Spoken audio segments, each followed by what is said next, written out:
संगमेश्वरमध्ये सरदेसाईंच्या वाड्याच्या ठिकाणी छत्रपती संभाजी महाराज यांच्या प्रस्तावित स्मारकावरून महायुतीमध्ये श्रेयवादाची लढाई सुरू झाली आहे।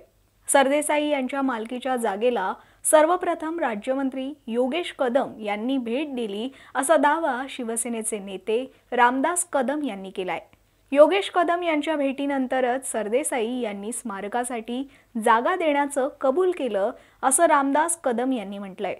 मुख्यमंत्री आणि उपमुख्यमंत्री हे आता निधी देतील, मात्र जागेचा खरा प्रश्न हा योगेश कदम यांनीच सोडवलाय।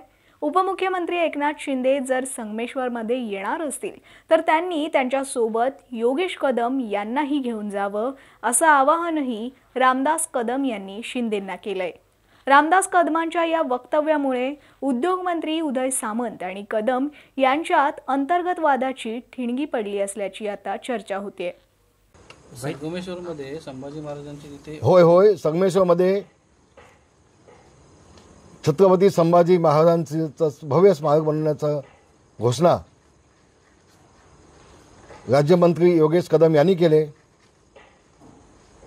पालकमंत्री उदय सामंत यांनी देखील केले, आदरणीय मुख्यमंत्री देवेंद्रजी यांनी केले, उपमुख्यमंत्री एकनाथजी शिंदे यांनी घोषणा केले। एका गोष्टीचा मला अभिमान वाटतोय, माझा मुलगा म्हणून नाही, पण सर्वप्रथम तिथे योगेश कदम गेले, त्या वाड्याची पाहणी केली,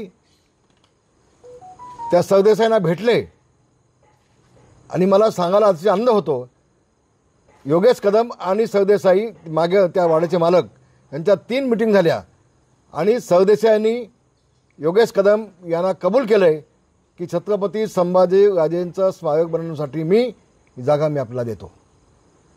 याच्यामध्ये पहिलं जे पाऊल उचललंय ते योगेश कदमांनी उचललंय।